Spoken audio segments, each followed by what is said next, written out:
And back in the studio, on the ones and twos, your pals. I'm Ricky Liordi. Hey, I'm George. What's up, man? It's been a while since I've done an intro. Yeah, it's been a while since we recorded, I think. What's up, everybody? Welcome back to your favorite podcast, the best podcast in Toronto. The biggest in Canada. Coolest. And yeah, we're your pals. Did we just say our names already? Yeah. Jeez, what a long day. Guys, thanks for listening. Thanks for tuning in. If you have been tuning in or a new listener, we would love it if you can go to Apple Podcasts, leave us a 5-star review, leave us a comment, subscribe on Spotify, YouTube, and Apple. And, just for fun, drop us a DM. This week we had our pal, Eric Henriques, on. Yeah, Eric's a good buddy of ours, going all the way back to the UWO Western days. He was part of the legendary DJ duo, the 89ers, with our other pal, Jeff Whale.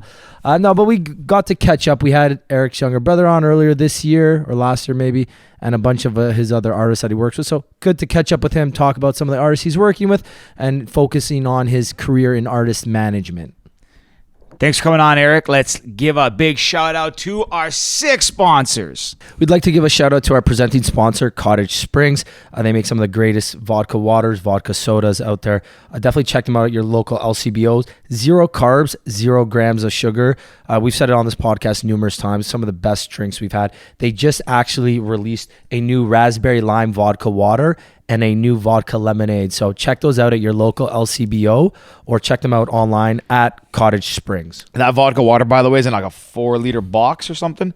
Yeah. That thing looks like a good time. Can't wait to bust that up for the cottage. Oh, yeah. Want to give a shout out to RFP Design, our good friends, and our pal Andrew Moretti.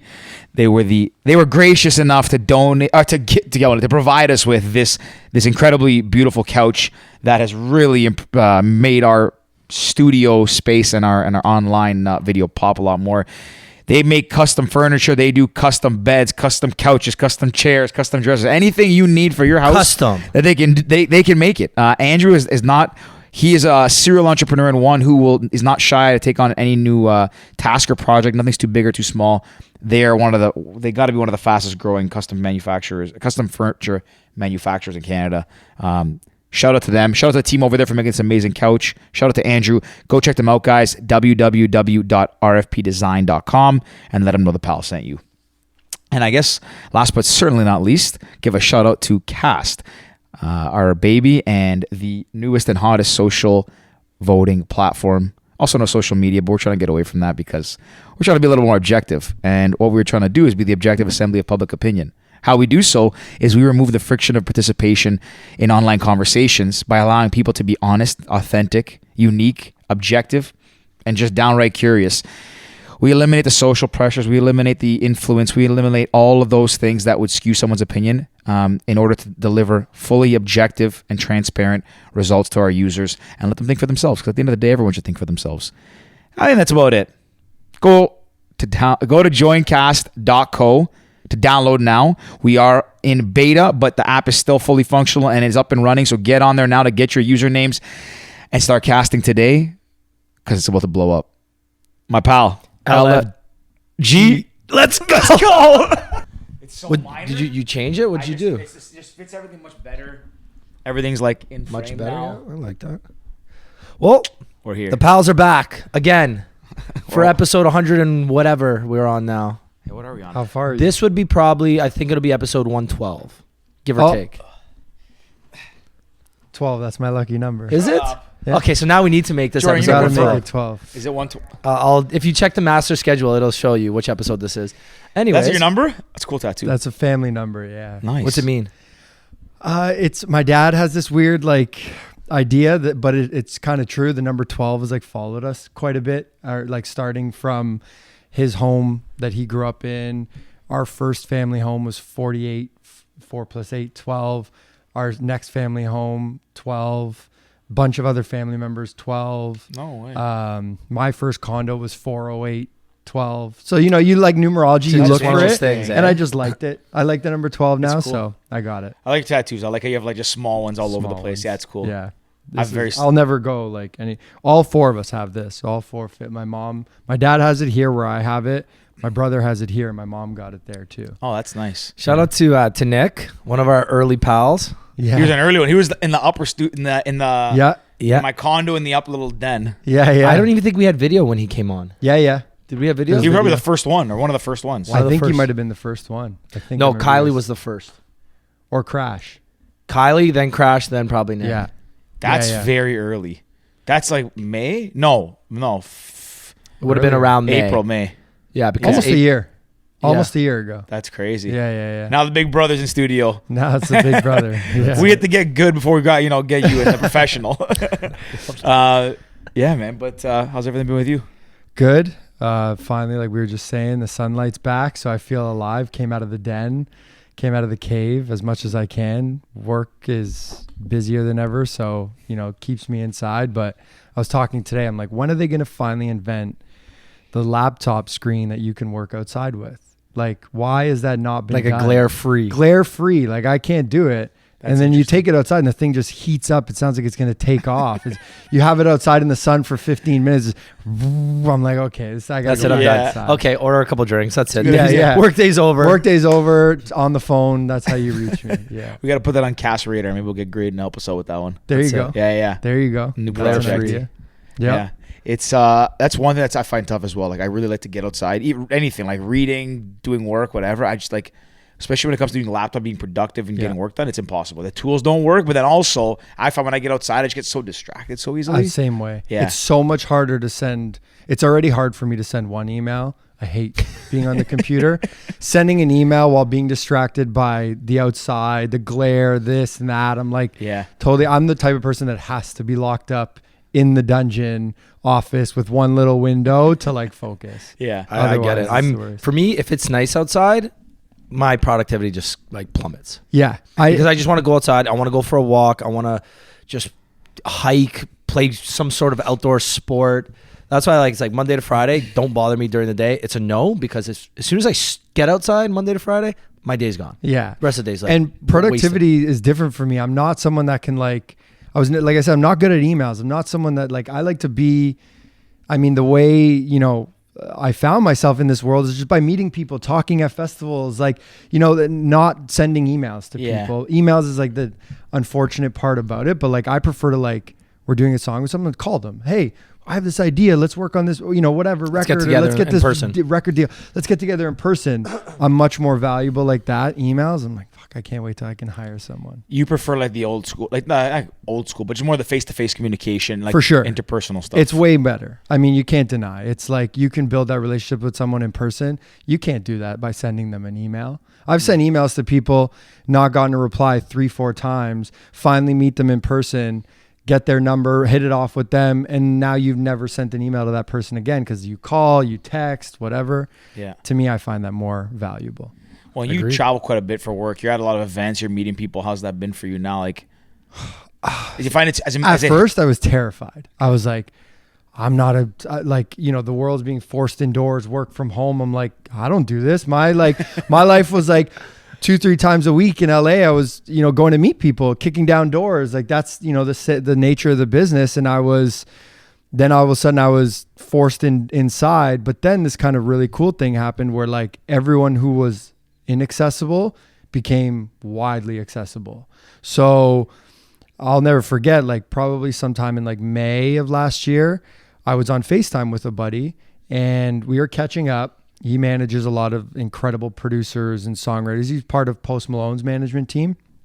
Anyways, we're chatting and then we started talking about another guy and I'm like, you know what? Let's see if he's around. And then all of a sudden we got him in the FaceTime, 3-way FaceTimes going.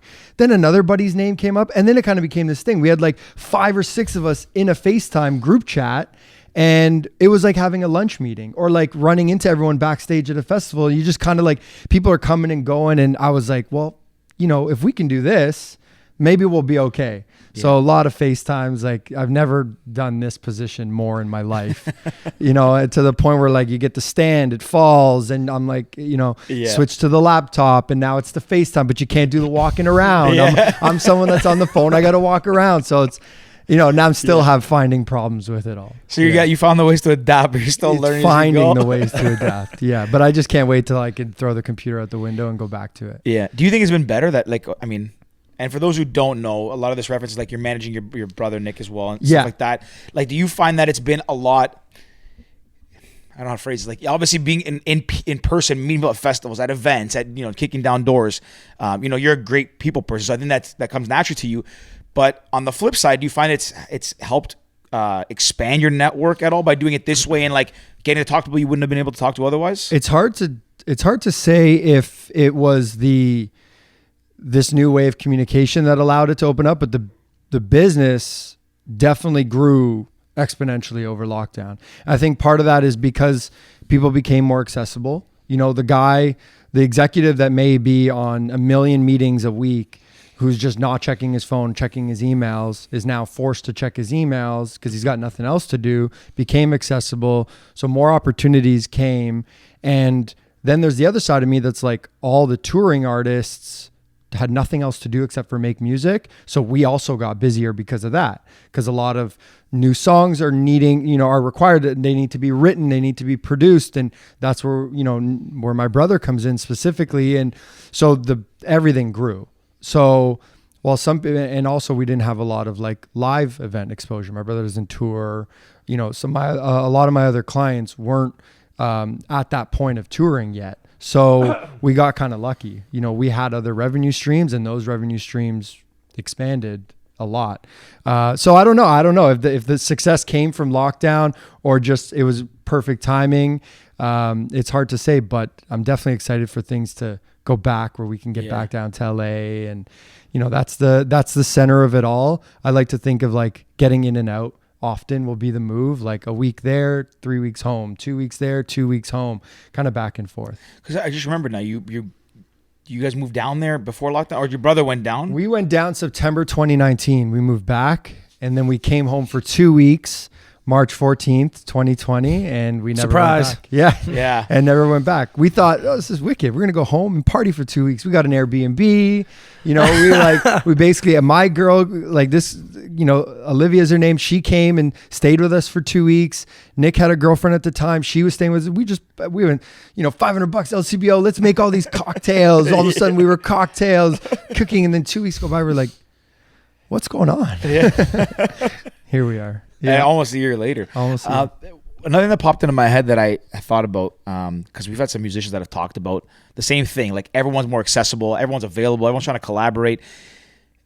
As a result of this, like, there's obviously like a huge repository of music being built right now. Yeah. Whenever that's to be released, obviously we know how that goes. It's like, could be 2 years from now, could be never, could be whenever. Those days are changing. Okay. But yeah. I guess my question on this one is like, do you think like someone like, I'm not saying that Nick, for example, like is new to the industry, but a younger guy, like making a name for himself. Do you think like a lockdown, like this thing that happened, benefits people who are climbing more as opposed to big guy? Because like, everybody's locked in, so it's not like these big guys touring are gaining farther and farther. It's kind of brought them here, and now these guys to bring up their repository of music and hone their craft more, so that maybe when things open up, like, I guess, do you see it that like it's going to create more future opportunities, or how do you see that? I think so. I mean, this is like the age-old debate ever since sort of the streaming services came along, and it's like, oh, now it's accessible to everybody, and anyone could be putting out music, but then it's how do you get your exposure, and you can create that exposure because now you have TikTok, Instagram, and you got to become a master at all that. But then there's still always that unattainable silver lining, and we still see it that the major labels, they do have an incredible market share, and it's tough to break through that. But you're also seeing the rise of like hit songs and not necessarily hit artists, which is this weird sort of new thing. You're like, I'm sure all of us can think of a song we've heard in the last year that's just exploded, and you have no idea who that artist is. I mean, who was Imam Beck? Yeah. But everyone knew the record. You probably still don't know what he looks All like. I know is he from could walk into Kazakhstan. this office right now and you'd be like, I don't know. I didn't know that was him. Yeah, wrong door. The office yeah. over there, buddy. I literally heard a story. Sorry to cut you off. I heard a story about Imam back maybe last summer when the song Roses was taking off, and he's from Kazakhstan, small little town. Yeah. And he made that on like GarageBand or something like simple little probably like Fruity Loops or something. Yeah, something super simple. And then when the record started to take off, he had no idea. They were like, people are trying to reach out to managers, labels, everything, and people couldn't even get a hold of him because the guy was literally just a random like farmer from Kazakhstan or something. Yeah, I don't know how true that story is, but Picture like Borat producing music. I'm sure parts of that are exactly the truth, but I definitely know like the song exploded and he had no idea it was happening. And that's happening now. You know, you had that kid who did the Derulo record that was humongous last year. I think his name's like Josh 365 or something like that. Didn't we just talk about it? Andreas told us about this. You know, and like you have a lot of these scenarios. So I think it becomes, if you've got a hit song, they always say like cream rises to the top. Like that's even more true now. Like you can really have that moment. I'm sure Imam Beck didn't spend money on marketing. Like I can almost, I don't know for certain, but I can almost guarantee it. But so there is that opportunity, but that's where the question comes in, like hit song, hit artists. Like those are two different worlds now. You can be a pop artist, hit artist, making tons of money touring and not quite have that like globally dominating record, but you still can maintain like an artist career. And then you can also be that guy who has that breakthrough record and has never toured in your life or never had an interview or nothing of that. Do you think a lot of it is because of social media? Yeah. Yeah, for sure. Like you think about some of these like TikTok artists, and you know the rise of TikTok is insane over the last 12 months because of COVID, or maybe not because of COVID, but I believe it's because of COVID. It's been accelerated. Yeah, for sure. And a lot of these artists, again, songs are 2 years old, 3 years old. It gets picked up by one of these, you know, TikTok influencers, YouTubers, dancing people, and boom, the song goes viral. Yep. And it's like, what the hell? It's the resurgence this of old song is music. 4 years old, 3 years old, 2 years old. Oh, I'm pretty sure there's like, I saw something yesterday, Benny Blanco, super famous pop producer for many, many years. Him and Mike Posner did a record like 10, 12 years ago, and it's exploding again on TikTok. What? Yeah. Like it's like becoming one of the new like trends of the Viral week type of thing. Viral's record. It's old. And because the way it works too on TikTok, they have, when you pick a song to put on your video, they have viral songs. It's just there. It's a category. So you pick one of those songs, and once you're there, you're basically stuck there. Yeah. Like in a good way, because everyone's gonna see it. It's not like you have to find the song on your timeline. It's like, no, I'm gonna post a video, even if I don't know why the song went viral. It's there. Oh, you know what? The song is catchy. It works with my. It my just dance. it transits across. Are you guys using TikTok? No. I did when it like COVID first happened, maybe Yeah. like last April, May, June. But for I the did- pod? So we don't use it for the pod. Jordan's actually gonna get on that soon. She is. We're gonna start to do it for cast a little bit, just to try, because obviously the younger demographic is all over it. And then I had one that I used, and I had a couple that went kind of viral. So now you have this platform with 5,000, 10,000 followers. You can't just not put things out. Isn't it just insane how much quicker it grows in Instagram? It's like scary. Well, Instagram's all about the money now. Yeah. Right. Yeah. So it's like, unless you're paying, it is borderline impossible to grow your following. Oh yeah. Not impossible, sorry, but as like a normal person or a new upcoming brand or business, anything, it's so hard to gain that traction. Whereas 10 years ago, it was pretty easy to gain followers. Now it's like, unless you're paying, the algorithm's not pumping your shit up. I get so annoyed when I I know that me posting about one of my clients' songs or a song that Nick's involved with or whatever, I know it's not going to make or break the success of the record, but I'm proud of it. I like to share it, and I like to know that people will see it. So I'll post we get the little artworks done, the visuals with the music, and I'll post it, and I'll go, just to check the engagement a couple hours later, and maybe I shouldn't, that's the problem, but I'll see 150 views or something, 5-6 hours later. I'll post one of my girlfriend's dog, cute little Frenchie, 350 views in 6 hours. And I'm like, so now I'm like, okay, artwork or whatever with the audio, I'll wait an hour or two, dog photo, because then it drives up the previous post. I'm like, so you'll see my next release, if you guys are paying attention, I'll post it, and then 2-3 hours later, you'll see a random video of the dog chewing on a bone, and it looks funny. And I do that literally to drive the post before, because there's no other way. Yeah. People just, they're not. Sure, you're saying this on TikTok. This is on Instagram. This is Instagram. People just aren't engaging with true. my work posts the way they are with my personal life. Yeah. Or I go on a date with my girl and we take a little boomerang, boom, explosion. My work that I'm so proud of, I spend 16 hours a day in forget it. Yeah. We're gonna have talked a lot about this recently, pertaining to cast, everything in general, but Instagram's become an interesting place, and TikTok, the whole social media landscape. I don't profess to be an expert in any of this, but we've done a lot of research into like just understanding everything. In regards to Instagram, I will echo what Ricky says. It just feels like you can't really, people aren't, it's not driving engagement around interest or around people anymore. Like it used to be, okay, Facebook started as find your friends and all that stuff. And then when they bought Instagram, it was buying a platform that allowed you to share content creation. But then it's weird. Like it didn't really drive it didn't explore to a degree, but it's just a big jumble of things. Like who has time to go look at everything and dissect what you want? I mean, you can, but it started getting cluttered, and they started taking stories from Snapchat and then reels from TikTok, IGTV from YouTube. It became a Frankenstein. Yeah. So if you ask, like at the end of the day, and timeline is not even their most used product anymore. Stories is the most used product. Stories gets used more than timeline does, and more content gets shared as a story, which in essence means that it's just a replica of Snapchat. So what's interesting is like their core product is no longer their core product. So now you're trying to just connect people around stuff like stories, let's say, and you don't find that interpersonal like feeling, or people aren't like, I guess what I'm getting is like you don't people might like what you're posting and like follow you because they like you and your content, but they don't engage with it as much. Yeah. Whereas you go on TikTok, they found the way to drive that content exposure to people who will like it, and also people who will support it, and like all that thing, right? Because they serve you one thing at a time on curated, and they say, what do you think about this video? Do you like it? Do you dislike it? Do you want to watch it again? Whatever you do to react to that video, it learns a lot, and then it just evolves and grows. So you might find somebody, oh, this guy's interesting. Like, I didn't know Eric is sharing songs about his artist. I want to follow a new artist. Let me follow Eric. Instagram is now such a cluster F. I don't want to swear, but like it's just everything. It's so noisy.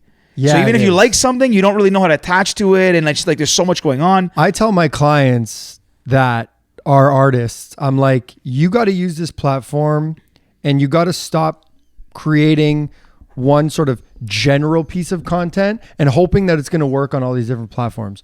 It's really what it is at the end of the day. You got to, like, as an artist, a business, a brand, whatever it is, you have to build a community.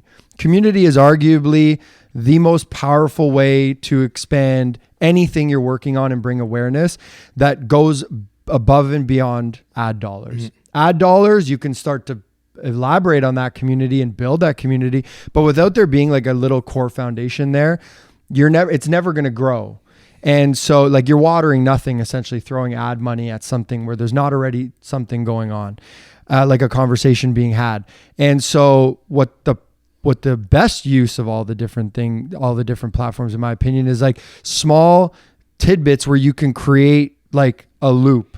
So like if I'm someone looking for a new podcast and I stumble on a clip, which I find for podcasts, the clips that's what hooks you in. Like 2 or 3 good clips from a guest, I'm watching the episode. Yeah. And I'm either watching it or I'm a visual person. I prefer to watch podcasts, oddly enough, unless I'm driving to London to see my girl or whatever. But, to me, if you can create that continuous loop, and then within that loop, there's a story that these people within your community can start to talk about and engage with, then you're on the path. But like just posting and waiting is like, those days are gone.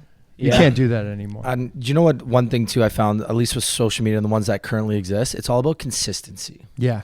Like I know some brands and some people that every single picture that they post has got to be perfectly curated. It's got to be designed, edited, this, that, the captions. I think that's changing. Yeah. There used to be people that thought like that. And, they posted once a week and it was that one amazing photo that they had. And it's like now, well, there's a good chance that photo's not going to do as well as you're hoping to do, even though you think it's the best photo ever. Mind you, then there's people that are posting every single day on their timeline, 10 stories a day, and they're so top of mind. And shout out Corey Lewin. Yeah, Corey Lewin. You got to think about the guys like Ernesto's doing it, Crash Adams doing it, like posting content every single day, always sharing, always just going. Yeah, of course, Instagram's going to boost that up because you're a super user. Yep. All these social media apps are going to boost you up because you're doing exactly what they want you to use the app as much as you possibly can. Crash Adams is a great example. They're coming out with content every single day, repurposing old content, changing it little by little, putting different headlines. And man, they're killing it on social media right now. Working with those boys, I'll tell you, it is what they're doing is perfect. It is the most incredible thing to see the way that those minds work. And that's ultimately why, chosen to like remain independent as a manager and not work for like a management company, because on paper, a band like Crash Adams isn't something that like upper management's just going to let you sign, because they're going to be like, well, are they generate, how much revenue are they generating, et cetera, et cetera, et cetera. And that isn't enough for some of these big management companies. They have to justify overhead and whatever. But I love the ability to just say, I'm going to do this one because I'm super passionate about the way that these guys go about what they do. Like relentless work, like relentless, like Crash's, and I know he doesn't like to use his name publicly. So Crash's mind is never stops. Like, I don't know how he sleeps, never stops. But the ideas are always like, right now we're working on something with them that's going to be the future of, you know, their brand and the way that they're viewed. And right now they're definitely the TikTok band, you know, one of those, but that's going to change because these guys are they're true musicians and they're incredible musicians. And that platform that they've built has allowed them to say, okay, now we have a platform in place. There's a community, like their community is super strong. Now we can capitalize and do something really cool for that community. And what those guys are going to do is going to change the game.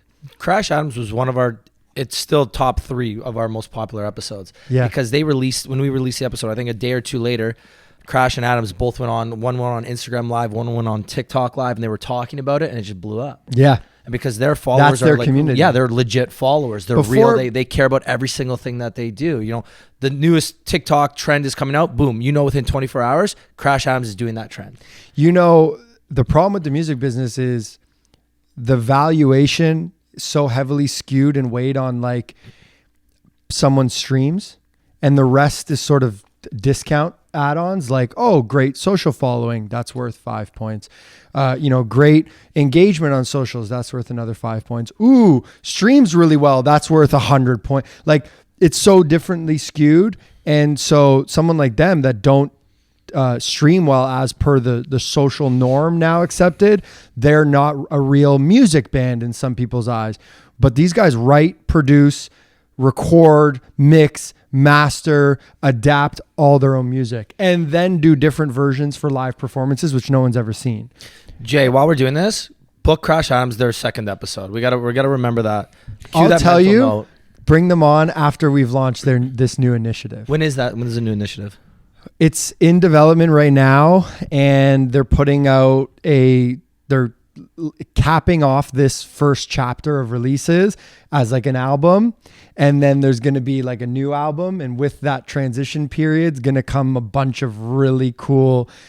There's part of it is a performance. We'll wait for you to let us know. I'll tell you, and when it happens, it's going to be because we only had Crash, we didn't have Adams on. Have them both. Remember we dressed up in suits? I was just gonna say that. Adams, that was fun. Adams, we gotta do that again. Adams is a character and another incredible person to work with as well. Like and the twins too. Like, yeah, we'll do a live show in here or something. We'll do something cool for sure. We've done a couple live performances. Nothing public. It's all been for schools on Zoom. They'll go to their recording studio, like their rehearsal studio, and they'll perform it. We did the whole thing 9 yards. You got to see, like, there's people. I'm like tuned in, and I'm watching all the faces of people on Zoom, and there's kids just in like their dorm rooms. They're just like celebrating and partying, and I'm like, man, this is so cool to see. And it's, you know, it's nothing like a live show, but like, there are real fans for these guys. It's cool to witness. They seem to be building a really good community, which is super important. Super strong. Community, and that's where all this development's coming from. Is awesome. This community. Those guys hustle. I remember like seeing them, you know, running into the streets of their couch, and I think it was last summer, and you see Crash like dripping in sweat. I'm like, this guy's part of my life. This guy's fucking nuts. I was like, first of all, and you're taking pictures too, so you're doing it for photos, so you're sweating, and you gotta like you're just putting it, like, not really caring about the perfection of it, just doing it more for like, because they're really passionate about it, helps grow their following, all of that stuff. So then it's not fake. It seems authentic, right? It's not like let me do my makeup, let me get patted down, let me get some professional cameras. Like, you're carrying a fucking red couch into the middle of like, I don't know, Young and Dundas or whatever they're doing. Like, it's insane. They love it. It's not. I don't have to say go shoot more TikToks. I have to say shoot less TikToks and work on something else. But focus on the music and a little bit. they love it, man. They love it. Good like for me, them. you couldn't get me to do one dance on that thing. No, No never. way. You know, Never. not ever. Ricky would do it. Yeah. Not a dance. Jordan's trying to get us to do dancing TikToks. Yeah. We said we'd do some TikToks just to get that younger demographic. And Do now it with them. We have a lot. Actually, good idea. We have a lot of younger demographic, a lot of younger listeners because of the Johnny Orlando episode. Right. Hey, shout out younger listeners. Yeah. Shout Go out listen to our Crash younger Adams. episode. Yeah. Yeah. Go And listen to Crash Takis Adams. and Brandon Burnett. And who else? Brandon Burnett. Brandon Burnett. Okay. Oh man, I really like I was saying earlier about like not working on with a company, and that allows me to really work on the people I like, love, and am passionate. Brandon's like family to me. When Nick started doing a lot of song camps, and we started helping other artists put together songwriting camps, which in short is like a week of sessions. You book multiple studios, multiple songwriters, and the artist kind of bounces around and curates each of the songs, and the writers and producers help put it all together in hopes that at the end of the week, you've got like, 3 or 4 new records you could put out. Some of them ended up getting shelved, whatever. Anyways, Brandon, we met because Nick wrote with him once in Sweden and was like, I need this guy for everything I do. And so we started working a lot with him in terms of just writing for other people. And then about a year and change ago, he called me and was like, yo, my manager, who was a really good friend of mine, who was managing him for about a year. He's like, he's leaving the business. I don't know what to do. It just so happened that it came at the same time where him and my brother had gone into this like week of writing together, and they wrote arguably like one of the best records we have, which is going to come out on Brandon's album. And it's an incredible hit. I heard that and I was like, wait, Brandon, you never really focus hard on your artist project. Like, you're an artist, and he puts out music. He's been putting out music for 10 years, but he also focuses a lot on writing. He wrote for the Backstreet Boys. He just had one on Keith Urban's album, John Bellion, BB Rexa, like you name it. He's a hit writer, and he's one of the best lyricists ever. I was like, we got to focus on your artist career. We got to take you out of the writer world, use those skills and those relationships, and put you back on 100% as an artist. And as I started to do this, I mentioned I love collaborating and not having a company or anyone tell me what to do. I can partner with anyone I want on any one of my clients. So I took it to a friend of mine, Zach, who is now my business partner. And Zach's worked with Scooter Braun for 10 years, and he still does. He's still SB Projects.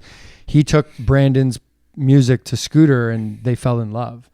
And so now Zach and I are partnered on Brandon, and we're developing it, and it's just about to launch. I just had Brandon on the new Takis record, which we have at Top 30 Radio in Canada. So we're developing Brandon's name and the Canadian radio landscape and using those relationships. And that kid's mind as a songwriter, like lyricist, is like, people can look him up, Brandon Burnett, and you'll hear the ability for him as a songwriter, melodies, lyrics, but then to hear like the music that we have coming out is like everything you've ever heard of his, plus all the skills he learned writing for hit writers, now just in his. And my brother's an executive producer. So it kind of works out beautifully. Perfect. It's all in the family. So let me ask you this.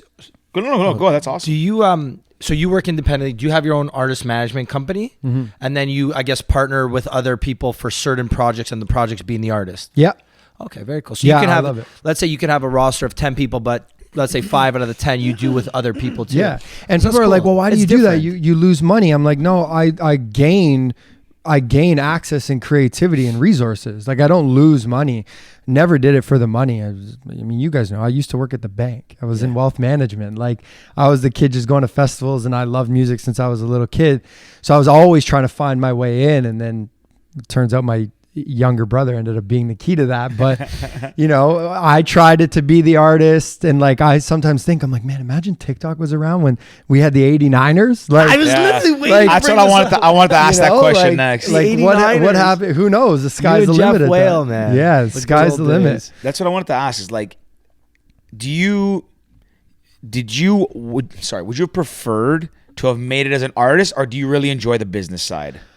Or I guess I would say business, but the side you're on now, the management business, the vision, if you will. 21-year-old me all day wanted to be the artist. Thank God I didn't have the talent, and thank God I wasn't given to me, because what a mess I would have been as of an artist. And I just don't have that thing that makes these kids so special. These people that I work with, you know, Crash, Brandon, Takis, my brother, these things that make them all so special. Like I never had that, you know. I just had drive and ambition, and I loved music, and I was good with people. And so this actually ends up allowing me to use those skills a lot better and bring value to the people that I admire, because ultimately it came from a place of admiring artists and wanting to like emulate that. I thought that was the only way to do it. So this actually ends up being better. I can help these people achieve their dreams, and the collaborative element, working with different managers on different projects, allows me to tap into different resources and, you know, work with fun people. I'll have a meeting for Crash Adams, and I'll, you know, talk to them about it, and then I'll switch gears, and me and Zach will jump on the phone, and we'll be talking about Brandon, and it's a whole different world of access there.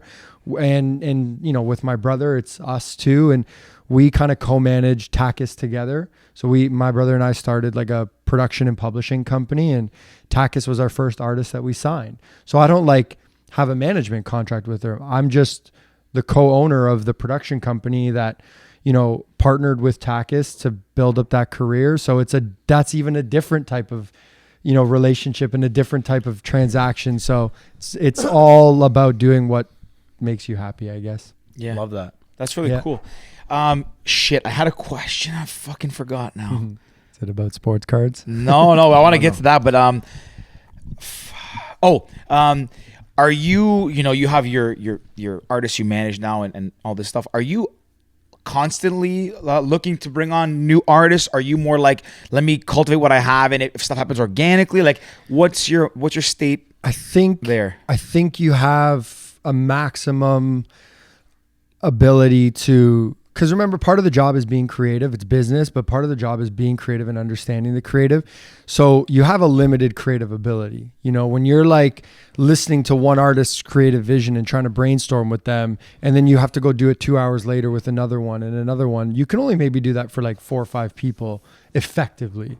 Mm-hmm. And then you start to lose ideas or repeat ideas, and then it's not genuine, and it kind of goes out the door at that point.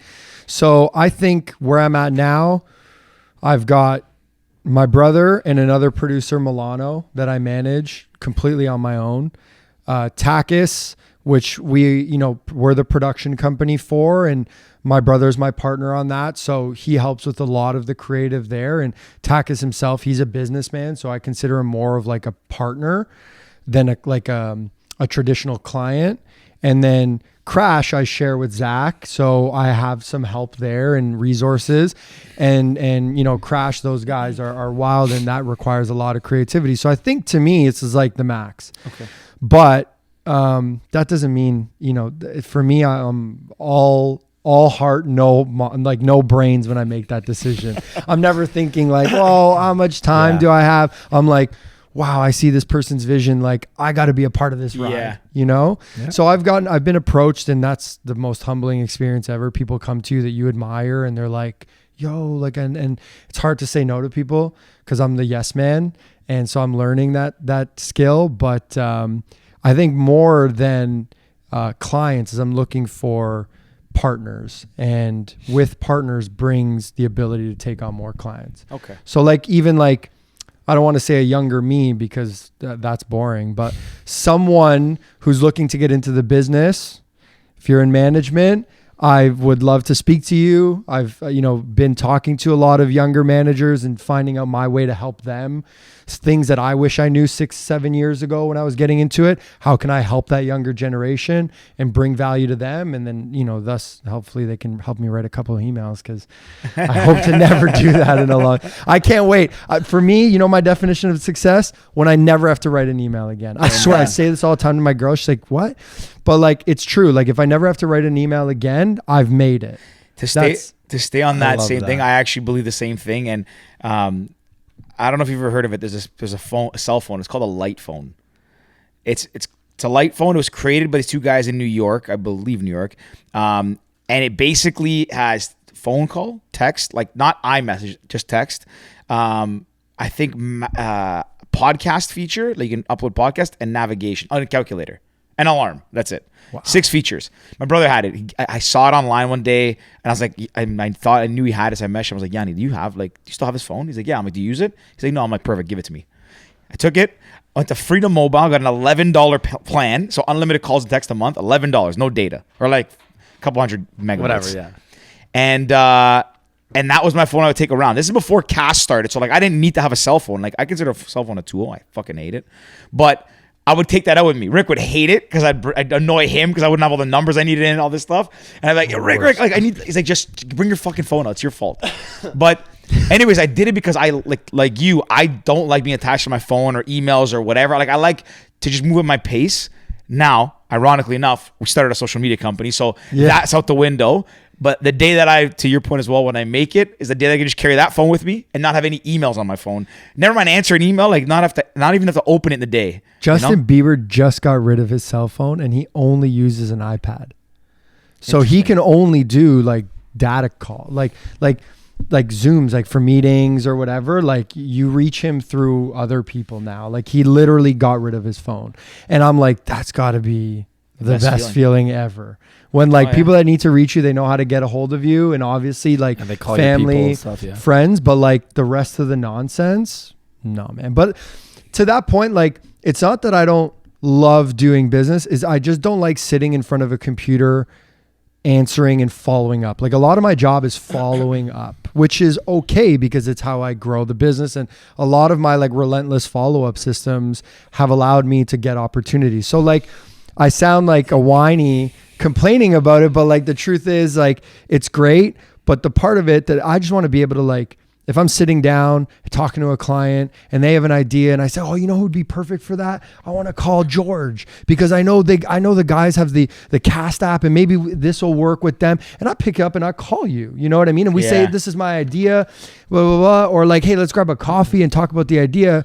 But the idea of sitting there and saying, hey, George, me and the guys were talking, and I think this would be this really good. You lost me there. I'm already not going to translate the idea as well as I could if I picked up the phone or I saw you in person. Yeah. So you're not going to be interested. I guess that's my main problem with email. Yeah. It's also the idea of these virtual meetings and virtual Skypes and whatever.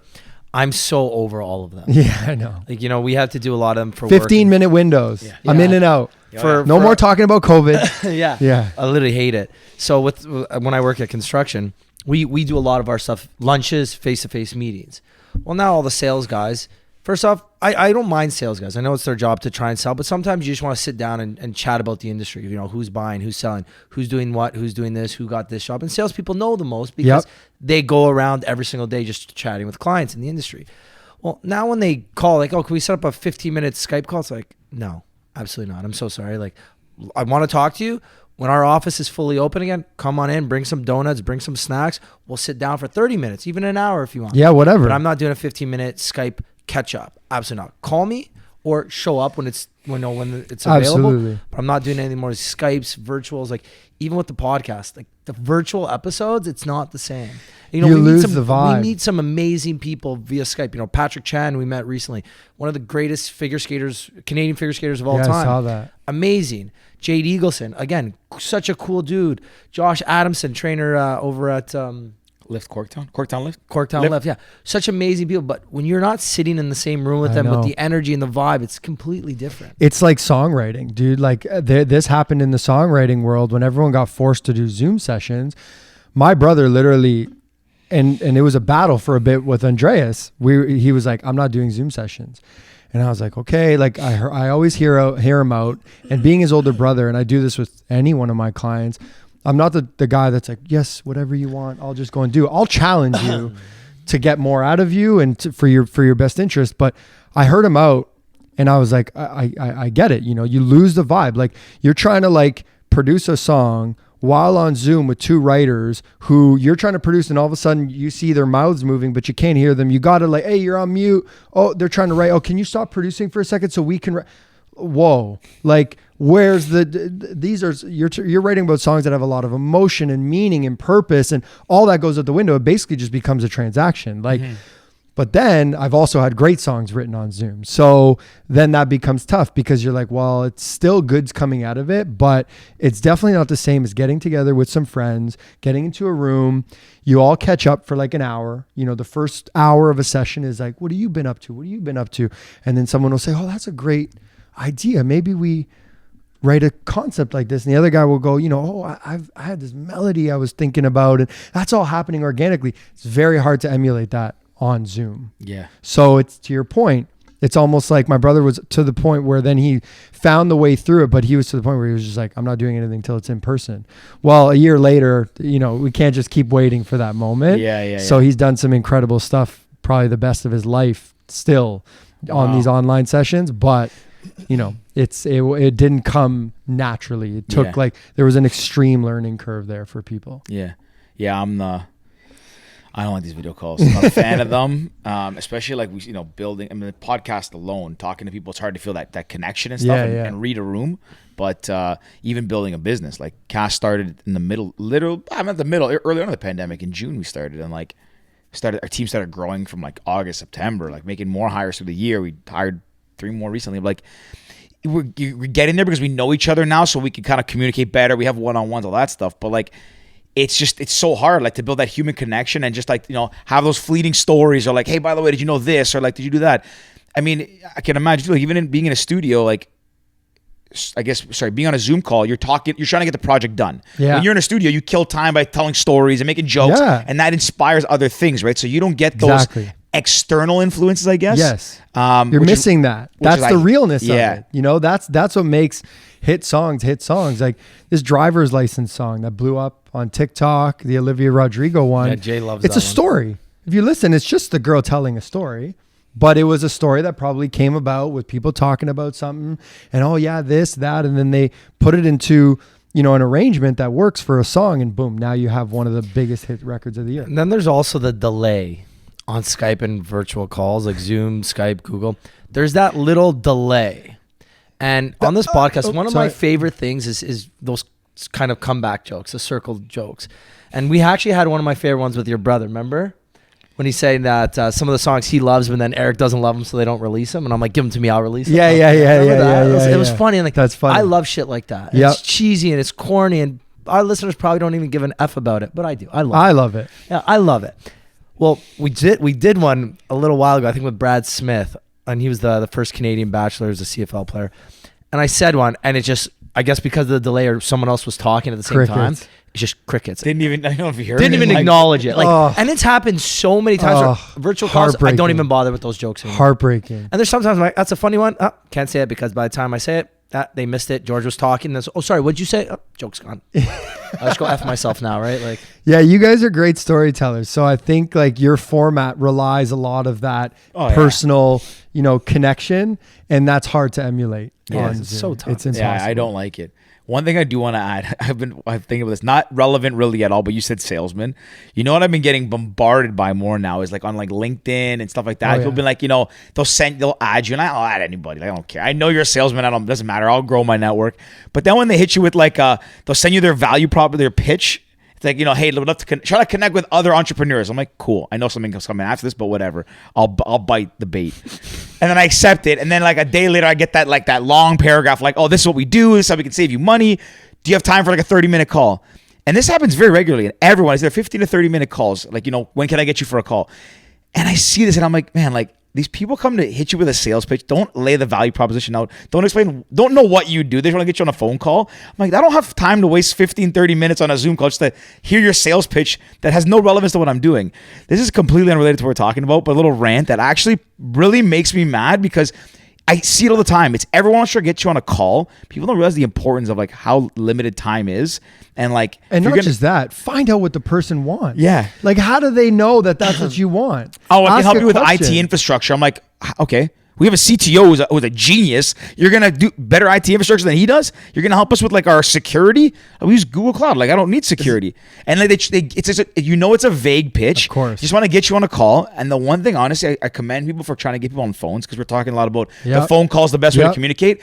I also hate when people waste my time on phone calls because I think time is the most, like, time is fleeting. You got to be a good judge of character. Yeah. So like, just I hate that people do that. Like I'll get on a call with anybody, but let me know why you're going to bring me some value or why I can like get in a conversation with you. Absolutely. Right? Big time. Yeah. What I hate too, and I used to be in sales in my one of my previous roles. One thing I really hate is bad salespeople. Like, this is what you do for a living. Don't suck at it, first off. But then secondly, I hate the people. I'm going to save you 30%. Well, first off, you don't know what I pay. Yeah. So how are you saving me 30%? Yeah. But you know what? I'm going to tell you exactly what I pay, and I want 30% off this, or else F off forever. Yeah. Like, that's what I pay. Well, I can do this, and this. It's going to save you 10%. No.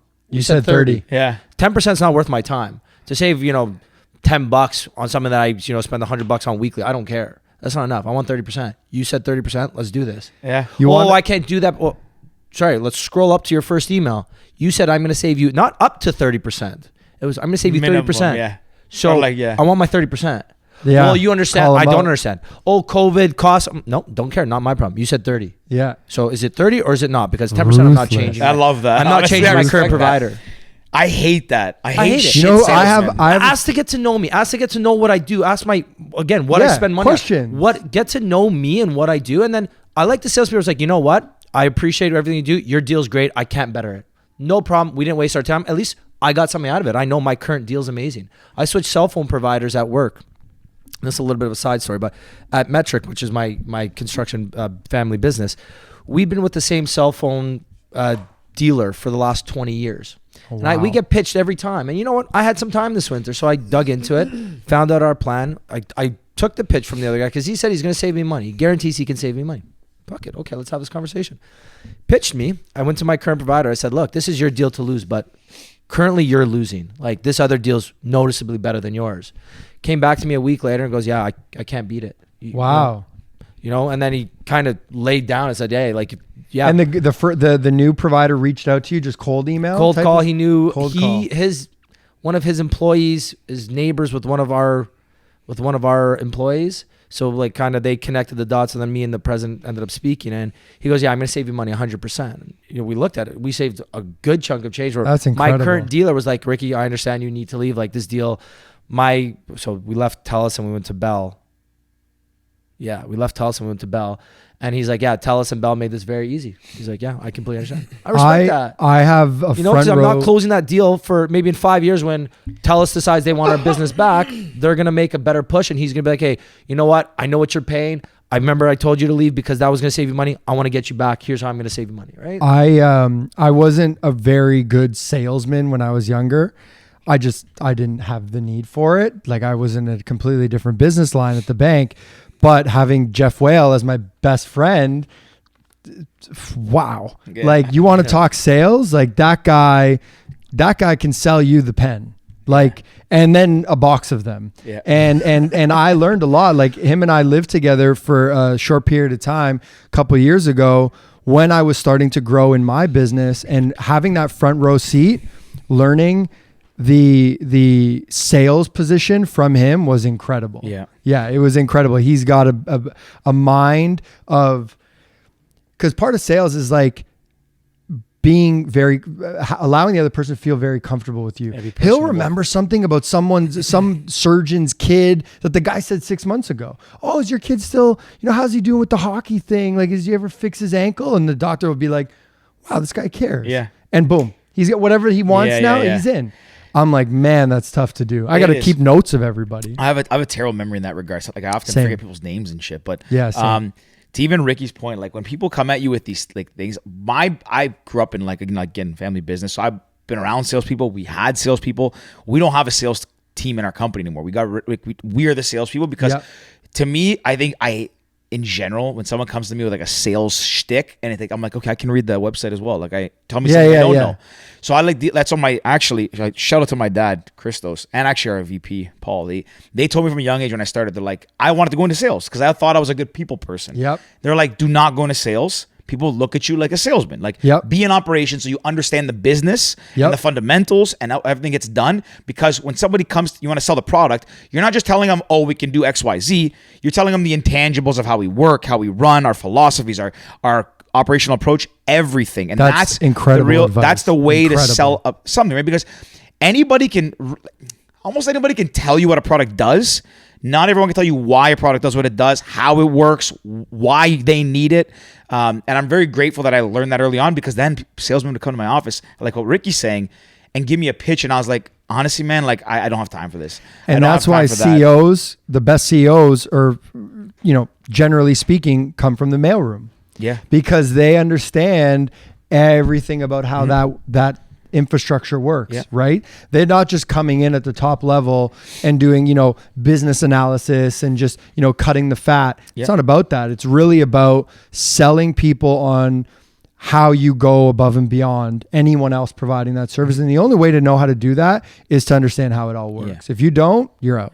And I think that's also actually, this is a bit of an assumption, like generalization, but I know a lot of CEOs, the successors to CEOs come from the COO role in like an operational capacity, because then they learn how everything's run and all that stuff. But one of the biggest things, and I guess maybe this is advice to people who are in sales or trying to sell or trying to get a hold of myself or the pals or their cast, you don't call Ricky. But honestly, establish value and build a relationship first. Like you made a point earlier, and that's what I want to circle back to, in that you said when young managers coming up, it's not always about just trying to like, how can I benefit off them? It's how can I help them, is what you said. And see, that's what people often miss, right? It's always like, hey, I can save you this, let's talk, and whatever. It's not always about money, and that's not always the value you derive. It's like, hey, can I help you in some way? Like, or don't, maybe you don't have a need for us now, but can I at least tell you what we do so you can keep us in mind? I honestly, and I guess it's more of like a passive approach to selling, not like an aggressive approach. And it's building a connection around something like, hey, can you maybe like, what are your problems? Can I understand how your business works? Yeah. Take that away. Come back to me in a few months. Don't just call me the next day. Okay, cool. I got a business proposition for you now. Like, try to build some kind of rapport. Try to understand how can we help each other. Yeah. And like, it's. I don't have someone ask me for a favor and say, hey, can you help me with this? Then, hey, I can do this for you, but I need this in return. Kind of thing. I read to your point, like in the exchange of value, like which really is the healthiest relationships are exchange of fair value, whether it's an intern that's working for, a CEO of a company, or even here in the office with you guys, whatever it is, like that, they have to feel like they're getting something out of it, because that gives them purpose. Mm-hmm. And then they will begin to add even more value, and that becomes exponential. Right. And I read this funny thing recently. It's like, people will reach out. You haven't talked to someone in a while, and you'll get the, hey, what's going on? And then, they'll chit chat for a while and say, oh, by the way, I meant to ask you, can I get this? And I'm like, that always annoyed me. And as I'm sure it's annoyed everybody, but no one really talked about it. And then I heard something recently. It's like, start by asking what you're there for. So like, hey, Ricky, I really want you to host my client Brandon on the show. I'd love the exposure for him. You know what, Eric? Here's a little bit about Brandon. You know what, Eric? We'll do it. Okay, great. By the way, how are you? How are things going? Does that not feel better to you? Interesting. I never thought about that. I'm the opposite. Butter me up first before you ask me for a favor. You think so? Butter me up. See, I don't like the small talk. I kind of like that. So I like small talk. I hate when I know it's like, hey, what's up? And I'm like, oh, fuck, here we go. I know this guy's going to ask Here for something. we go. Yeah. But mind you, see, I don't do either, I think. I also, sorry, let you finish one. I literally just say, hey, this is what I need. And if you don't want help, no problem, no hard feelings. Yeah. Because I'm the same way. Like, honestly, I really do try to practice what I preach, in that if somebody, like, to build value, all that stuff, I agree with. But I'll also, like, if someone comes and asks me for help or for advice or connection, no problem. Yeah, same. But I also, by that point, I have a good judge of like, okay, like, what kind of person is this? Is someone that if I was like, my finger got cut off, I need someone to drive me to the hospital, I can call them to take me? Or are they going to be like, I'm busy right now? Yeah. And most I don't want to introduce people to people that are not going to add like, value to one another. Like most people I associate with, like if you call me out of the blue and said, hey, I know you know this guy, can you make an introduction? No problem. Because I know you're not just that, I'm not going to look bad because you're some Joe Schmo trying to hustle this guy. Yeah. So I try not to associate with those people to begin with. Absolutely. But you can kind of tell early on those people that, again, making the small talk just to make the small talk, and they want something. I hate just that. Ask. Just tell me. Just literally, ask you can message me and say, hey, I know you know this guy. Can you introduce me? Yeah, I no will problem. literally, if you're a good person, you got it. It's a no-brainer. We talked about Shawn Mendes. Right away, I asked. We talked briefly about him. Yeah. Right away, I did the ask, and it didn't work out, but the door was there. Yeah, the door's still open, and we can revisit that again. We're gonna get Shawn. Rick loves the small talk, though. So for me, in anything I do in life, I always, even with like my good to know, even with my good friends, George will message me and be like, yo, what time should I pick you up? I'm like, oh, I'm great. How's your day going? He doesn't. And he's hate like, that. Rick, I'm gonna be at your That's place really in like 45 minutes. You cool? I'm like, yeah, my day was great. I'll see you in 45 minutes. Thanks for asking. Yeah, he doesn't Like do it a in lot. anything Or I I'll do- call him and be like, hey, by the way, I need like this is gonna happen today. This is my day is good, George. How are you? I got to get better at that. For Don't. me- I hate No, that. it's personal preference. Like some people are like, Rick, straight to the point. Like But I it's don't good have to time. know that there's people like, because I'm just thinking what I like, and I'm like, don't waste my time. Yeah. Yeah. But there's a lot of people For me, because if obviously you're that gonna don't. ask me for a favor, and which I don't mind, like I try and help. I'm very similar. Anyone that's in my network, especially my close network, It's worth it. I'll help out everyone. And even with this podcast, we get so many people like, oh, you guys had whatever this sponsor or that sponsor. Can you put me in touch? No problem. I'll do it to anybody in my close network, even my extended network, because I like to think I surround myself with good people. So if I can help them do something great, Yep. they might be able to help me do something great. But it's not even about that. It's like, I love that if you're in my mentality. life and I like you, I'm going to try and help you do better, because the better you are, the better I am. The Yep. better we all grow together.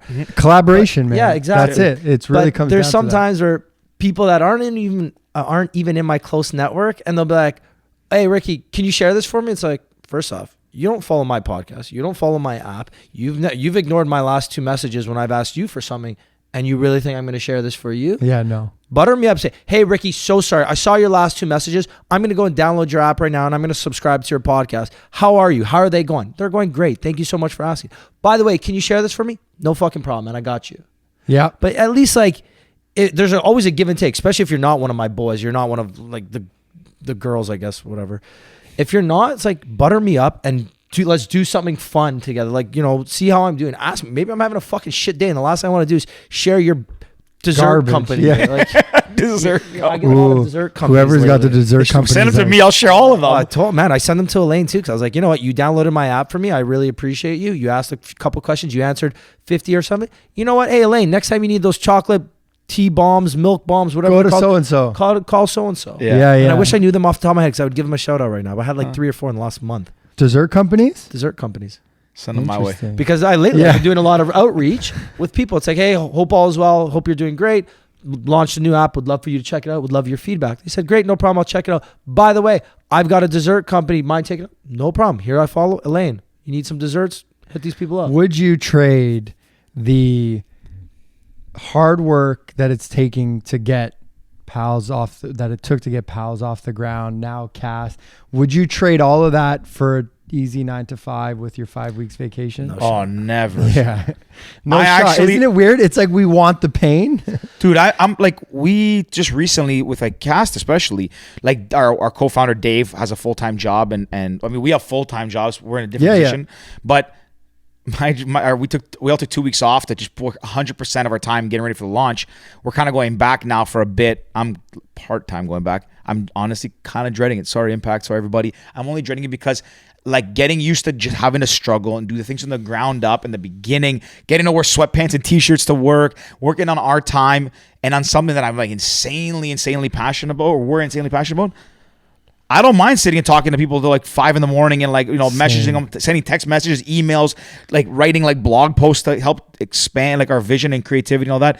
I actually love it. And I wouldn't trade it for the world. I feel so like lucky. And I know this is like probably very, a lot of people will say this in our positions, but the truth of the matter is, I know when my girlfriend started living with me, she would probably, she's the most supportive and incredible person ever. And I probably couldn't be with anyone else that Give her a wasn't shout out. like I forgot this. her Olivia. name. I thought it was Olivia. I just didn't want Yeah. to say it just in case. Yeah, That would've and been so awkward. she, moving in with me, she sees me. We wake up in the morning, super early, healthy breakfast. We would throw in a lot of workouts last summer too, and then immediately I'm like inching closer to my office, and then boom, I'm in there.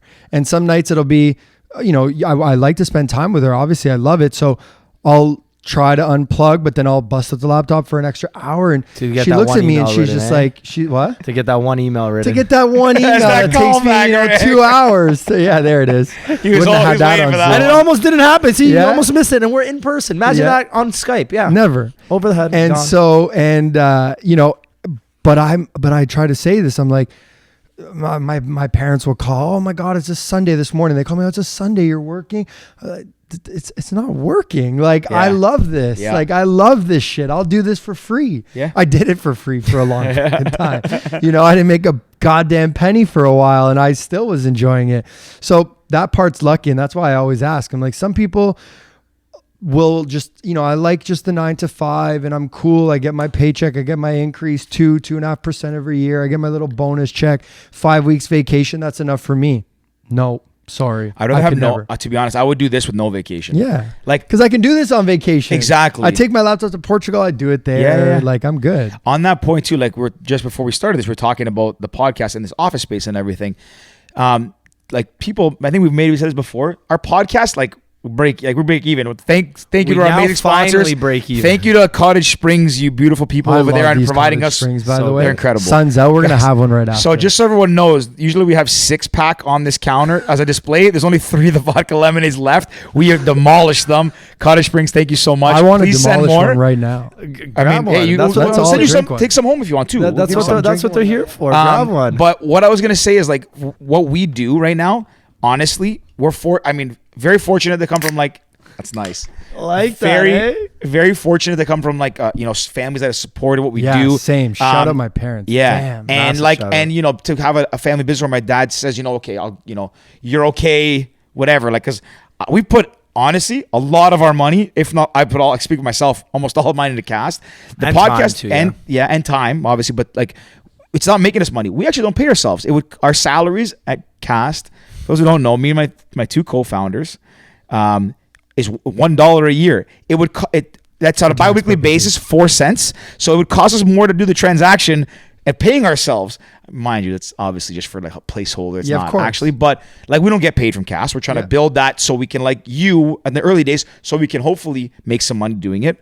But as long as I have enough money to survive, put food on the table, and provide for my future family some of the necessities, I would do this forever. This is so fun. Man. That's really what it comes down to. Like, you obviously have goals and wants in life, and people will say, if I was at the bank today, and I'm just taking a guess, I'd be 11 years in, because I was at 5.5 when I left. So I'd probably be about 11 years and a bit in. I'd probably be earning 150K a year, which, 2, 3, 4 years ago, when I was getting, finally learned a little bit about management, I wasn't making a quarter of that. And, there goes my parents in my ear early on, like, look, you're leaving all this money on the table. But honest to God, if I was able to have a roof over my head, a good life, take a vacation, have some dinners, enjoy time with friends, and make enough money to support that every year and advance in life, I would do this job all day long. You know what I mean? And luckily, we've gotten lucky since then, luck and hard work and whatever, and we've made more money than I would have at the bank. But that's not to say that, I wouldn't have done it if that wasn't the case. Like, I'd still be doing it here, trying to get that. It's a byproduct. It's not a means to an end. Like, it's a result of what you're passionate about. That's it. Yeah. And that's the thing about what you're doing in life. And to anybody who's a little bit younger, they're debating whether to do what this their parents. Bomb, by the way. The vodka lemonades are unbelievable. They're not in the LCBOs That's yet. all we're gonna drink in the summer, like 100%. And never mind summer. From now on, that's all we drink. This is a non-paid sponsorship. I am saying this is the drink of summer 2020. It's incredible. This is unreal. Bro, if you put that over some ice too, I think I drank. That's 8 how you of know them. it's dangerous. I have no ice 8 here. last weekend or 2 weeks ago. Man, it's been sitting in the sun for 6 hours. That's the problem. No, I'm good. And this one we do. That's the problem with having such a cool vodka, like water, vodka, lemonade, vodka, soda sponsor. It's like there's days we come in here and we just crush them. It's like today we're supposed to have 6. Well, not supposed to. We leave them on the table because it looks nice. But yeah, we're down to now 2 left. But shout out. I wanted, before I forget, shout out to our parents, because my situation, and I'm sure you guys have similar stories, people that just believe in us, like biggest fans. Oh yeah. And in the beginning, I'll never forget coming home to my parents' house from work, saying I'm quitting my job, and them looking like the world had just ended, because they're like, what? School, all this work, and for nothing. It wasn't for nothing. I use a lot of those skills still today, but then fast forward to now, it's just like the sheer happiness in them. And like, I think if I was to say, hey, you know, this didn't work out, I'm going to go back to the bank. You know, I've got my 5-year plaque, maybe get in there with a little bit of seniority and just, I'm going to ride that wave because it's safe and whatever. I think my parents would be 10 times as more devastated, you know, like, and I think on top of it, it even adds more fuel in my case because I'm doing it with my brother. Like my brother's one of my clients and he's doing incredibly well. And, you know, he's great. Like, he's in a position where most 23-year-olds never find themselves in, with just loving what he does and financial success and all that stuff. So I think it's so crazy to be surrounded by people like that. And and it doesn't have to be parents. People often think, well, I don't have parents like that, so, you know, unlucky me and these guys. It doesn't have to be parents. It could be a friend, and I've got incredible ones, family members, other extended family members that just lift you up, and you don't need to have the other people. You don't need their approval. You don't need their support. You really don't. And to be honest, get rid of them. Like if it's an aunt, a cousin, you know, a family's super important to me. So obviously be respectful. But if it's someone that's just really beating you down to not do what you love, just distance yourself. Create distance. That's on you, and go for it, because we're living examples that it's not about money. It's about having a purpose. 100%. And life's too short not to. Like, absolutely. Like right now, honestly, it's crazy because like we're all pretty close. We're 30, right? Like I feel like I'm still 22. I feel like our days at Western when we were like DJing. I actually mentally feel that way, but you don't realize too how fast life goes by. Oh yeah. And that it's, you know, like, not to sound like cliche, it does go by fast. For me, I still feel like it's passing the way it should because I'm enjoying what I do. It's not flying by. I think that time flies by and passes you by faster when you're doing something that makes you unhappy. Yep. Because you're not living moment to moment. You're living for like, okay, it's Monday. When do I live to Friday now? So you want this to all happen fast. Me, I've never been so excited to get up on a Monday at 7 a.m. I'll be honest. I was like last weekend, I was a bit hungover on a Monday and I was still in the office at 7. That doesn't happen with me often. Yep. Like, Rick can attest to this. I'm the worst morning person. There are no sick days. No. There are no sick days. Like we're here today. I'm doing work right before the thing on the cast it's stuff. Sunday, by the way. Yeah. You know? Yeah. So anyways, I was at home on my computer before this in the dungeon. Sending that one email. It literally, and it's, you know what it is, man? I was a fish for that one. Someone calls. Okay, quick 5-minute call. And then I get down. Then I get a text. Then an email literally takes me 10 fucking minutes because it's all the interruptions. And I'm not someone that can say no to my phone. So that's another poison. I think, and my dad actually always says this, if you really love what you're doing, you're never going to work a day in your life. And it's such a cliche saying. It's so cliche. My dad's on vacation when he goes down to Florida with my mom. And he'll be working while he's down there. He'll call me, Rick, so what's happening at the office? I'm like, lots of things. Oh, like what? I'm like, I'm not doing this right now. Like, I'll send you an update at the end of the day if you really want to know the big points. Oh, well, just tell me what's happening. I'm like, Dad, enjoy your vacation. But when he's on vacation, that's work. Yeah. Yeah. When he's here and he's doing what he loves doing, and my dad, if there's one thing he loves, it's fucking construction. Like, it's just digging holes and changing, moving earth, doing sewers, all like big construction, heavy earth moving. That's just what he was born to do. He's great at it, and that's just what he loves. Yeah, and that's a testament to, it doesn't need to be something that's glamorized. Like my dad runs a cleaning company. That's what I'm saying. When people ask my dad stands in front of people and says, "What do you do for a living?" He goes, "I clean toilets for a living." Because people will be lost, right? And they'll be looking for purpose, and they'll go, you know, most rewarding jobs. You're never going to see cleaning company on that list. You're never going to see construction on that list. So people immediately don't think, but like, that could be you. Yeah. You could be the world's best cleaner in the world. Have you ever seen that salesman guy, the guy who goes around selling this cleaning product? Which guy? He sells like this cleaning product in a squirt bottle, and he goes door to door. No. Salesman. Oh my God, you got to watch this video. Like, salesman of the year, this guy. He's selling a cleaning product in a squirt bottle, and he does it with such elegance. Do you know? Really? One thing that my dad always used to ask me, so again, for the new listeners, me and George, we used to work for, or still kind of do work for family businesses. And my dad asked me, great promoters. Yeah, and we were back in the day. Do you love your job? My dad would ask me. I said, no, I don't love my job. I would never, and I used to be an equipment manager, now I'm an operations manager. I would never do this for any other construction company, ever. True. 0% chance would I be an equipment manager, an operations manager for a construction company that wasn't my family's. But I told him, I don't love my job, but I love what I do. And the fact that I have the authority to make decisions, and I don't have much red tape. If I find a way to save money, I can do that. I can put in new policies and procedures to make the company better and to set it up for more success down the road.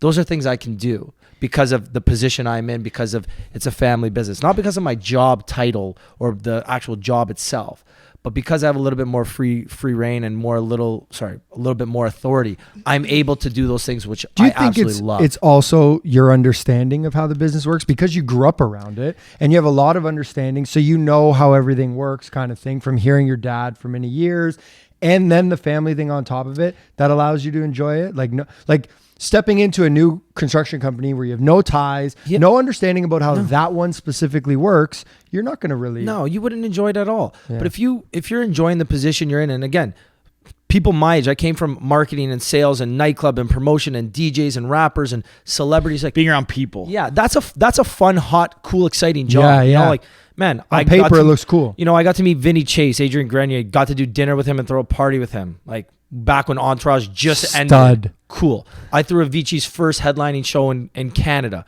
Cool. I was Data there. Life parties. All these cool parties. I was there. Now I work with big machines, basically managing them, digging holes. Yeah. Is that sexy? No. But when you find ways to save money, that's fucking sexy. Yeah, you find ways to make, thousands, hundreds of thousands of dollars. That's sexy. You're finding a way to create new jobs for people during a pandemic. That's sexy. Those to me are the things that make my job exciting. Now, even transitioning, because it's a family business, when we started this app and, now we're taking off, we're spending more time. When I go to my dad and my uncle and I say, guys, like, look, I have an app now. I need to spend some more time here. As long as I'm good at time management, as long as I can manage both things. Are you cool if I spend, half my week down at the downtown office and I come here, mornings or afternoons or after work, whatever? They say, yeah, as long as you get your work done, because they know I can do my job while also doing other things. As long as I'm stay focused and I get everything I need to get done, I can do that. Imagine I was at a different job that wasn't my family. They'd be like, never. Oh, what? You can't work from home. You're checked out. You're not devoted. Exactly. What an assumption, right? Yeah, you could be doing the same job just as efficiently, but they don't want to believe that you can do it. Exactly. And they don't want to believe that you're not making them the priority. So automatically you're replaceable. Yeah. Mm-hmm. But it's not about that. It's just about, open communication and being able to do things. And again, if I wasn't in the position I'm in, or if I wasn't that career, I wouldn't be able to do that. Yep. I might not be able to do all the things that me and George are very fortunate enough to do. Travel Europe every summer for 2 to 3 weeks. How bad did we miss Europe this year, boys? I know you guys love Europe as much as I have a trip booked already for this year. You're going? Well, I use my points, and it can cancel it up to 2 hours before the flight, so I'm doing Israel and Greece this summer. Buddy, if I can't go to Europe, I'm a brat. This is a brat comment. If I can't go to Europe this year, I'll be crushed. So I booked it. I don't know the circumstance. I just said, I booked it actually in February because I was like, I want to go to Greece this summer. To be honest, the only thing that held me back last year was the podcast. Not as much cast because I could work remotely. Yeah. We're fully remote. I can't leave Ricky here because it's not fair, right? We have an obligation. You're going to zoom in and be it's not fair. I would do these on my own before I let George. Sorry, George. The PAL podcast. You're right. You just blew out the S for the time being. Yeah. But no, it's. I said, you know what? We were looking online. I have points. I actually canceled a trip last September 2020. Me and Ricky were going to do stacking canceled flights. Right so I canceled that trip. So I had a bunch of points banked. So I was like, you know what? I'm an optimist, and I was like, okay. 2 weeks in August, to me, as long as the quarantine coming back is gone or reduced, I will go. That's my point. Anything less than and honestly, a week I would quarantine. Yeah. But 2 is too much, too hard. I can't sit 2 in the middle of summer? Are you crazy? There's no way I'm going to stay indoors. So I'll be throwing the best backyard parties before I quarantine. That's what I mean. Weeks. So my girlfriend and I, we booked flights. We're flying into Tel Aviv beginning of August to do a week there, all of Israel, and then go to Greece for 2 weeks and come back. Now this is contingent on no quarantine. And maybe if I get the vaccine, I don't know, I'm not jumping to it, but if it means I can travel freely, I don't really care. I don't have an opinion one way or the other on the vaccine. It's just whatever gives me convenience in life is what I care about. But if that doesn't happen, I'll move to September. But at some point I'm going to go away hopefully go away. Yeah. We're trying to get down to LA in May. Mm-hmm. A month would be nice. Things are slowly coming to there, and offices aren't open, but people are back in studios. Mm-hmm. Certain cases, rapid testing right before a studio session. That's enough to allow you in with bigger artists. So we may do some of that in May, but if I have to come back in quarantine, there's no chance. Yeah, it's too much. I'm not cutting out 2 weeks out of my June, which is, we have such a short window that Yeah. makes Toronto, in my opinion, one of the top cities in the world. And it's for like a 3-4 month window. I'm not cutting out 2 weeks of that. Yeah. No chance. Yeah. No I agree. chance. We'll No see. chance. Honestly, I don't know. Summer's here now. What a beautiful day it is right now. Like, Yeah. That's why I love. Honestly, one of the reasons I love this office too. Every time I look over, I just see a straight line at the CN Tower. I know, it's beautiful. You Oh, guys man. got to show people. You know what I'd like to see? Because I'm really interested, and we've talked a little bit about cast, and maybe you guys are already thinking about doing this, and don't take advice from me because I'm also an idiot.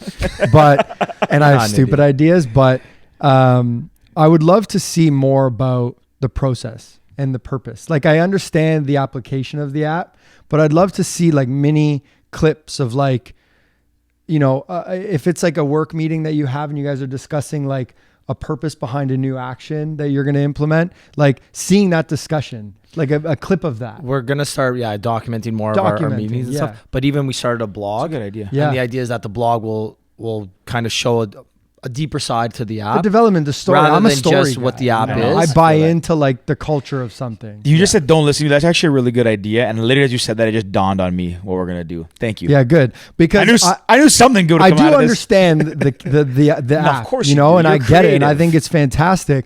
But I buy into people, Yeah. right? And I think hearing you guys talk about the story and talk about why you're so passionate about it, talking about why, you know, almost like interviewing yourselves, but short format. Yo, we just came up with this really cool thing we're going to talk today. Here's a quick clip of us talking with our developer, you know, your engineer about it. And you guys show that and I'd be like, wow, that's cool. Like, I feel That's a like I'm cool in the idea. office with them, you know, like that to me, I start to become passionate about the people behind Cast and then ultimately your vision. I have a camera lying around at the house. That one that I used to use for my mini vlogs. Boom. I'm gonna bring it here. That's a good idea. I love it. I can at least set it up here and we can record our meetings too. It's also good for our purposes when we For pitch your- and stuff. Of course, documentary. That's good. Yeah, Man, you you know what's crazy? We've gone like we usually record like an hour and 15 What minutes. are we? An hour and a half almost now, I Ooh, think. sorry. No, it's okay. Yeah. I was It's gonna the say like Cottage Springs. no, I was gonna say we didn't even get to talk about like cards, nothing. But you know, this has been a lot of fun, just like I love it. It's like on a personal level. It's like us being on a patio with some drinks. Yeah, yeah, man. yeah. Like, Well, you know we what? haven't And caught up in a while. The best part about this podcast is it's ours. We can do whatever we want. We True. can bring you back in a couple months and True. talk cards, talk about. we can always do a collab. We can get like you Yeah. and Nick on together. We can do Sure. we can do a lot of things. Sure, get the 89ers. Yeah, 100%. You know what? Fuck, we can actually do. We should get 89ers Mickey in here. We Yo, should do a so round table. You know what we're actually thinking about doing maybe? Because we talked about this.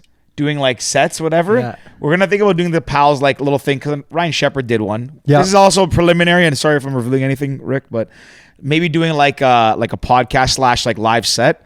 once a month or something. Yeah. Whatever, man. Get a good a Sunday like this. You do a set. Do you guys have have- a rooftop here? No. Oof, that would be crazy. Yeah. Yeah. It's supposed to be amazing. But yeah, when we buy the building, we'll put one up That's there. the partiers in us, eh? That's the 89ers. That's the 89ers. Here that would be we're- insane. Yeah, Like Queen it's- West. Yeah, We we'll want to start empty doing Trinity and bring Yeah, them on the yeah, roof. we incredible. want to start doing different things, right? Like, again, the podcast is fun, but if we could get a live DJ set in here, we've talked to some of our musician guests that are coming on. Maybe do an acoustic set, whether we do it live on the podcast or whether we do it While separately someone's as a playing video. music, you have Ricciardi in the back doing a live painting, like shit like that. And I'd it's love funny to enough, see. when you were talking about when you quit your job, it was actually making me think about Ricciardi because he left something similar to you. He was working a good job, Yep. six-figure salary to quit and make art. Yeah, And, you know, it's not like he had all these clients waiting to buy art from him. No, it's like, yo, he went down because he had to go down. He had one client in Miami or LA that he went to go do a mural for or something and just quit. wow. And he quit. It was like a week before his wedding or something, a week after his wedding. So it's like you have arguably one of the most expensive days of your life. Yeah, and then you just bounce. And you're also quitting your job to make art. Like, holy crap. But he says his wife or his fiance, now wife, was very supportive. His parents were pretty supportive of him. So support system is everything, man. Yeah. On my 30th birthday, I invited the most important people in the world to me. We had a dinner. We had Chef Rang. We had Chef best. Rang come do my Shout out 30th. Chef Rang. Shout out Chef Rang. What He's an the incredible best. guy. It's all about And the love, baby. It's all about the love. And he came in, you know, he did the funny stuff. He roasted me. But I had the 25 most important people. And I swear to you, this is sound like probably cliche, but this is just how I felt. Having all those people in that room and I made it super easy. No gifts. You don't even have to think about what to wear. At the time, I was always hoodie and a hat.